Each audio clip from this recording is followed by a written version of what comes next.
Besok mobilnya kita jual, lalu istrimu itu kita jadikan pembantu di rumah ini. Tawa Aris dan Ibu Lastri meledak di tengah malam, tanpa tahu Lara berdiri membeku di balik pintu jati. Aris mengira ia memegang kunci kekayaan Lara, namun ia tidak sadar bahwa yang ia genggam hanyalah replika dari sebuah kehancuran yang telah direncanakan dengan sangat rapi. Apakah kesabaran seorang istri yang tulus bisa berubah menjadi badai yang meluluhlantakkan martabat seorang laki-laki?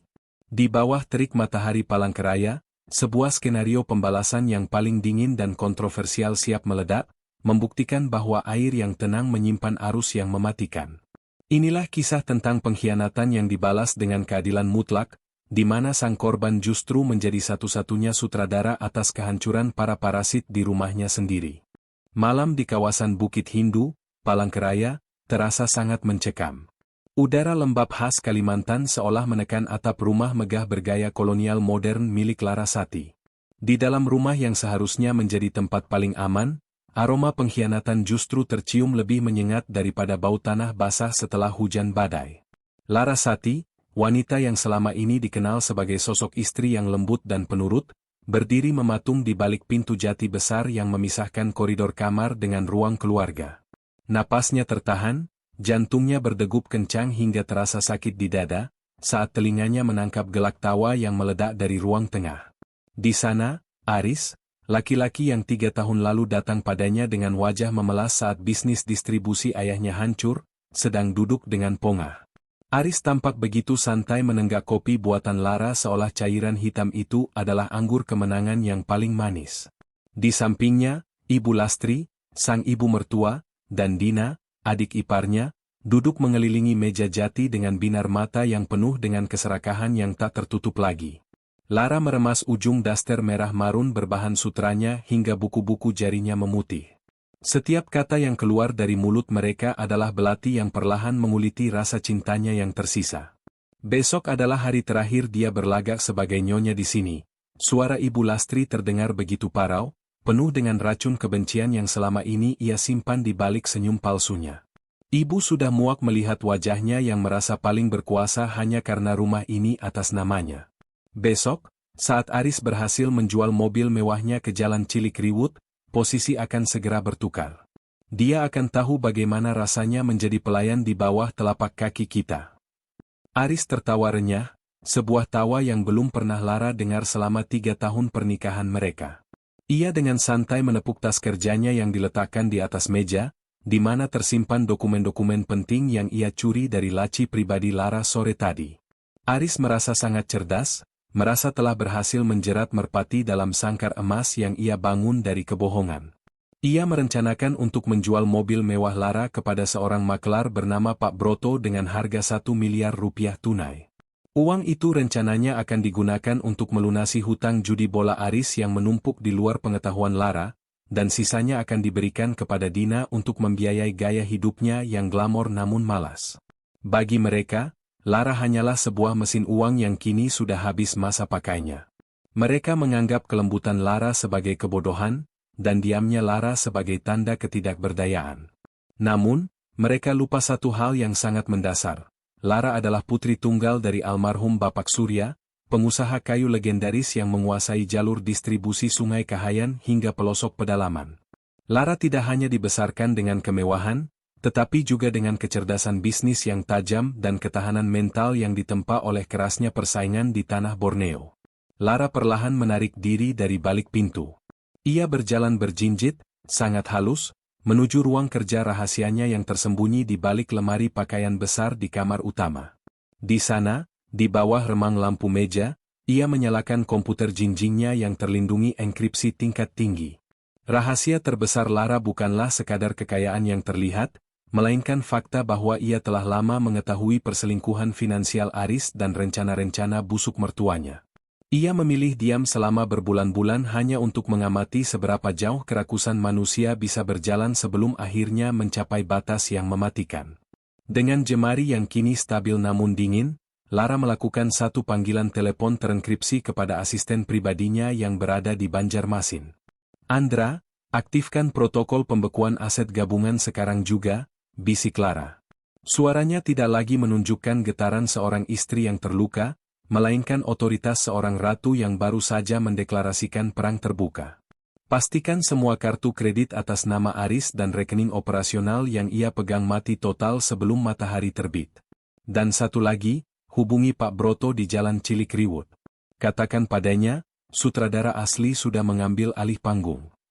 Malam itu, Lara tidak tidur. Ia duduk di tepi jendela besar kamarnya, menatap lampu-lampu kota Palangkaraya yang berkelap-kelip di kejauhan. Pikirannya melayang pada kenangan saat ayahnya masih hidup, yang selalu berpesan bahwa seekor harimau tidak perlu mengaum untuk menunjukkan kekuasaannya, ia cukup menunggu mangsanya masuk ke dalam jebakan yang tak terlihat. Kesetiaan yang selama ini Lara pegang teguh kini telah hancur berkeping-keping, meninggalkan ruang hampa yang luas yang siap diisi dengan sebuah rencana pembalasan yang paling dingin dan paling sistematis yang pernah dibayangkan oleh keluarga Aris. Cahaya matahari pagi yang menyengat mulai menyelinap masuk melalui celah-celah gorden sutra di kamar utama, menciptakan garis-garis emas di lantai kayu jati. Lara bangkit dari duduknya dengan gerakan yang tenang dan terukur. Meski ia tidak memejamkan mata sedetik pun sepanjang malam, wajahnya tidak menunjukkan tanda-tanda kelelahan. Sebaliknya, ada kilatan determinasi yang tajam di matanya yang pucat. Ia merapikan daster merah marunnya, menyisir rambut hitam legamnya hingga terurai sempurna, dan bersiap menjalankan peran terakhirnya sebagai istri yang tidak tahu apa-apa. Di ruang makan, suasana sudah berubah total. Tidak ada lagi sapaan hangat atau perhatian manis dari mertuanya. Ibu Lastri duduk di kursi utama dengan gaya yang dibuat-buat elegan, meski daster kuning motif bunganya tampak kontras dengan dekorasi ruangan yang mahal. Dina sibuk mengutak-atik ponsel pintarnya, sesekali tertawa kecil sambil melirik ke arah Lara dengan tatapan meremehkan. Pagi ini, Ibu Lastri meletakkan sepiring nasi kuning dengan kasar di depan Lara hingga butiran nasinya berhamburan ke atas meja marmer putih. Makanlah yang banyak, Lara. Ini adalah sarapan terakhir yang kubuatkan untukmu sebagai seorang nyonya di rumah ini, ejek Ibu Lastri dengan nada sarkasme yang kental. Setelah ini, tangan halusmu yang biasanya hanya memegang tas bermerek itu harus mulai terbiasa dengan sabun cuci dan air pel. Kamu harus sadar, di keluarga ini, yang tidak menghasilkan uang tidak layak untuk duduk sejajar dengan kami. Lara hanya menunduk, pura-pura gemetar dan menyembunyikan senyum dingin yang hampir pecah di bibirnya. Aris turun dari tangga dengan kemeja biru muda yang disetrika licin, tampak sangat bersemangat seolah ia baru saja memenangkan lotre. Ia mendekati Lara dan mencium keningnya, sebuah kecupan yang bagi Lara terasa seperti sengatan kalajengking yang menyuntikkan racun ke dalam kulitnya. Aris berakting sangat natural, meminta izin dengan nada lembut yang palsu untuk meminjam kunci mobil mewah Lara dengan alasan ingin membawanya ke bengkel untuk pengecekan rutin tahunan. Sayang, kunci mobilmu mana?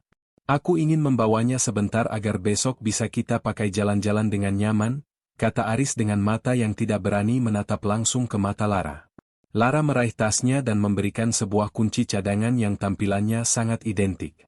Namun, yang tidak diketahui Aris adalah bahwa Lara telah meminta sopir kepercayaannya untuk mencabut salah satu komponen krusial pada sistem kelistrikan mobil itu pagi-pagi sekali. Mobil itu akan menyala, tetapi hanya untuk beberapa kilometer sebelum akhirnya mati total dan mengeluarkan asap di hadapan sang pembeli. Segera setelah mobil Aris hilang dari gerbang, suasana rumah menjadi semakin mencekam.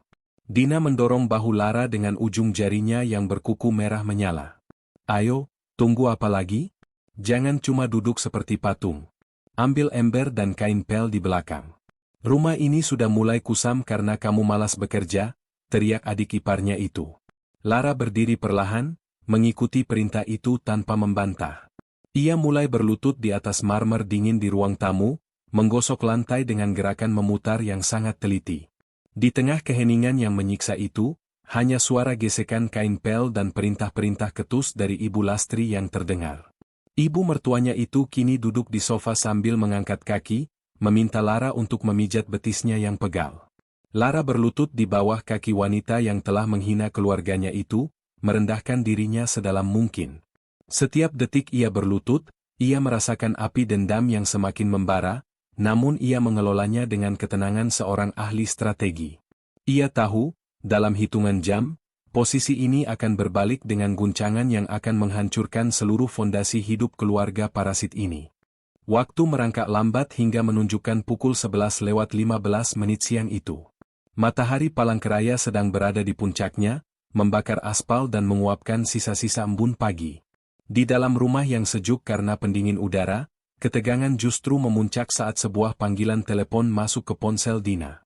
Dina sengaja menyalakan pelantang suara agar Ibu Lastri bisa ikut mendengar berita kemenangan yang mereka nantikan. Namun, yang terdengar justru suara Aris yang terengah-engah dan penuh dengan nada histeris. "Ibu, Dina, ada masalah besar di Jalan Cilikriwut," teriak Aris dari seberang telepon. Suaranya pecah oleh kepanikan. "Pak Broto bilang surat-surat mobil yang kubawa semuanya palsu. Dia menuduhku ingin menipunya. Dan yang lebih buruk, saat mesinnya dicoba, mobilnya tiba-tiba berasap dan mati total di tengah ruko. Pak Broto sangat marah. Dia mengancam akan memanggil polisi sekarang juga." Wajah Ibu Lastri yang tadinya penuh bedak putih tebal seketika berubah menjadi pucat pasi, seperti mayat yang baru saja bangkit. Ia merampas ponsel dari tangan Dina. "Apa maksudmu palsu, Aris? Kamu sendiri yang mengambilnya dari laci Lara." Aris terus meracau, menceritakan bagaimana ia mencoba membayar uang, tutup mulut, kepada Pak Broto menggunakan kartu kreditnya. Namun kartu itu ditolak mentah-mentah karena sistem menyatakan rekeningnya dibekukan secara permanen oleh Bank Pusat. Lara, yang sejak tadi masih memijat kaki Ibu Lastri, perlahan-lahan menghentikan gerakannya. Ia melepaskan tangan dari betis mertuanya dan bangkit berdiri dengan keanggunan yang menakutkan. Ia merapikan rambut hitamnya yang sedikit berantakan, menghapus sedikit keringat di pelipisnya, dan menatap kedua wanita itu dengan tatapan yang sangat dingin, tatapan yang belum pernah mereka lihat sebelumnya selama 3 tahun ini. "Kenapa kalian tampak begitu ketakutan?" tanya Lara dengan suara yang datar namun bergetar oleh otoritas yang terpendam. "Bukankah ini hari yang kalian tunggu-tunggu untuk merayakan kekayaan baru kalian?" Dina mencoba berdiri dan hendak menjambak rambut Lara, namun dengan sigap Lara menangkap pergelangan tangan adiknya itu dengan cengkeraman yang sangat kuat hingga Dina meringis kesakitan. "Jangan pernah coba-coba menyentuhku lagi dengan tangan kotormu, Dina," desis Lara tepat di depan wajah adik iparnya yang kini penuh ketakutan. "Uang yang kamu gunakan untuk gaya hidupmu selama ini, tas-tas yang kamu pamerkan, semuanya berasal dari keringatku. Dan mulai detik ini, semua itu akan ditarik kembali." Suara sirine polisi tiba-tiba terdengar dari kejauhan, memecah keheningan lingkungan Bukit Hindu yang biasanya tenang. Suara itu semakin lama semakin keras, mendekat menuju gerbang rumah mereka. Bersamaan dengan itu, 2 mobil mewah hitam berhenti tepat di depan pagar besi yang tinggi. Dari dalamnya keluar beberapa pria berseragam safari hitam, tim keamanan pribadi yang disewa khusus oleh perusahaan kayu mendiang ayahnya, bersama dengan asisten pribadi Lara dan tim hukum yang membawa tumpukan berkas pengadilan. Sandiwara sebagai pelayan yang tertindas telah berakhir sepenuhnya. Dan kini sang sutradara sesungguhnya telah mengambil alih seluruh panggung kehancuran. Pintu depan rumah dibuka dengan kasar dari luar. Aris masuk ke dalam dengan wajah yang hancur, dikawal oleh 2 orang pria tegap yang tidak ia kenali. Kemeja biru mudanya kini tampak kusut dan kancing atasnya terlepas, menunjukkan kerapuhan yang selama ini ia tutupi dengan kesombongan. Di belakang mereka, 2 petugas polisi dari Polres Palangkaraya melangkah masuk dengan langkah yang tegas, membawa surat perintah penahanan sementara atas dugaan penipuan dan pemalsuan dokumen-dokumen penting. "Laras, tolong aku. Katakan pada mereka kalau ini semua salah paham," raung Aris saat melihat istrinya berdiri dengan tenang di tengah ruangan. Namun, Lara tidak bergeming. Ia justru mengeluarkan sebuah map merah dari laci meja konsol di dekat pintu. Map itu berisi dokumen asli sertifikat hak milik rumah megah yang mereka tempati. Ia meletakkan dokumen itu di atas meja marmer dengan suara yang terdengar seperti ketukan palu hakim bagi keluarga Aris. "Kalian selalu merasa rumah ini adalah benteng pertahanan kalian, tempat kalian bisa memerintahku sesuka hati," ucap Lara sambil menatap langit-langit plafon yang tinggi. "Tapi coba lihat baik-baik sertifikat ini. Sejak sebulan yang lalu, rumah ini sudah bukan lagi milik keluarga besar Aris, dan bahkan bukan milikku secara pribadi. Aku telah memindahkannya ke bawah perlindungan yayasan keluarga ayahku, di mana aku adalah pemegang tunggal hak kelolanya. Secara hukum, kalian adalah penyusup di sini sejak tadi pagi." Aris merampas kertas itu dengan tangan gemetar, matanya membelalak membaca setiap baris kalimat hukum yang mematikan harapannya. Kamu mengalihkan kepemilikan tanpa memberitahuku? Aku suamimu, Laras. Aku punya hak atas harta Gonogini, teriak Aris dengan sisa-sisa kesombongan yang menyedihkan. Lara hanya tertawa kecil, sebuah tawa yang penuh dengan penghinaan. Harta Gonogini? Aris, bacalah kembali perjanjian pranikah yang kamu tanda tangani dengan sangat antusias dulu saat kamu butuh suntikan modal untuk hutang ayahmu.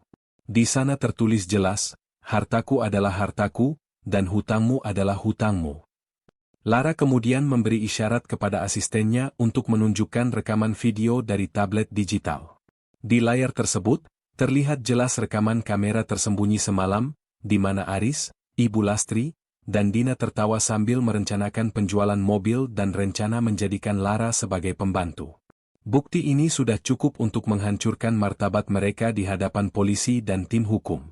Dina mulai menangis histeris, menyadari bahwa hidup mewahnya telah berakhir dalam hitungan jam, sementara Ibu Lastri hanya bisa terduduk lemas di lantai marmer yang tadi baru saja dipel oleh Lara. Kalian punya waktu 1 jam untuk mengepak pakaian kalian, perintah Lara dengan suara yang tidak menerima bantahan. Hanya pakaian. Barang-barang lain yang kalian beli dengan uang perusahaan atau uang pribadiku tetap tinggal di sini sebagai kompensasi atas kerugian yang kalian timbulkan.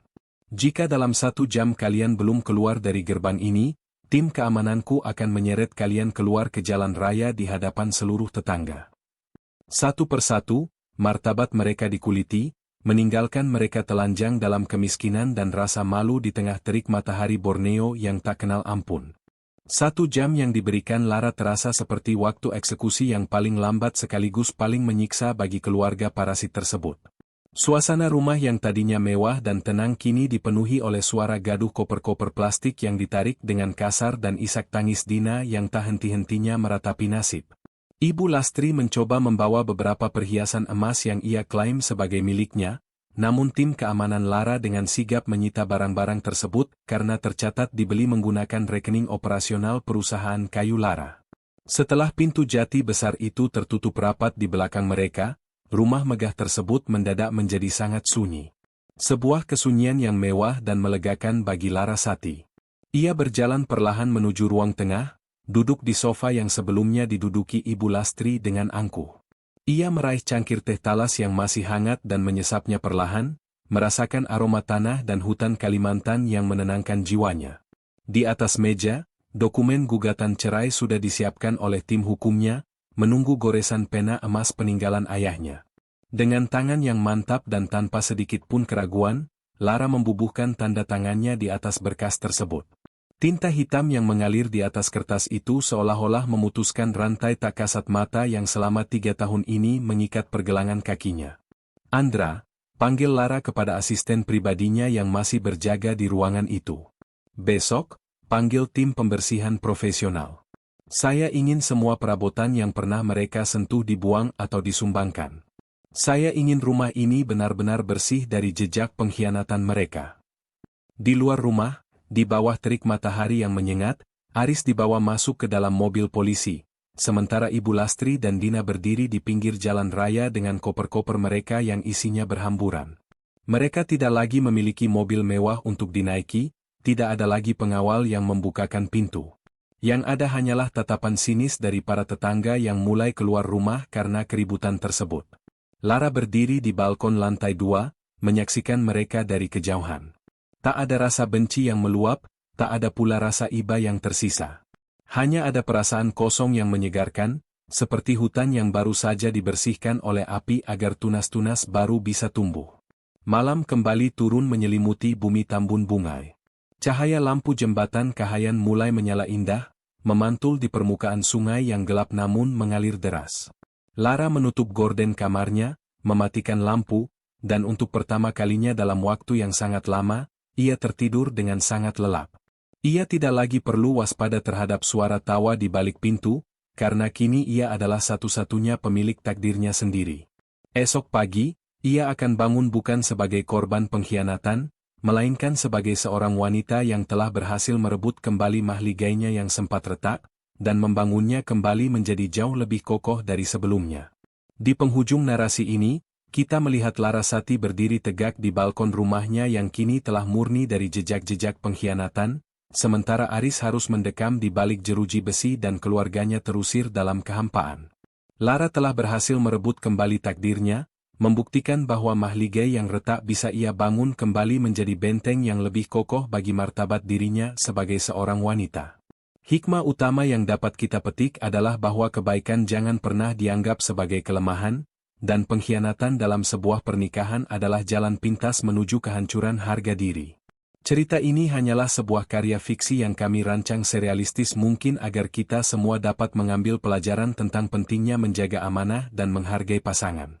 Terima kasih tulus telah menonton kisah ini hingga akhir. Bagaimana menurut Anda? Apakah pembalasan Lara sudah setimpal? Silakan tulis pendapat atau bagian favorit Anda di kolom komentar.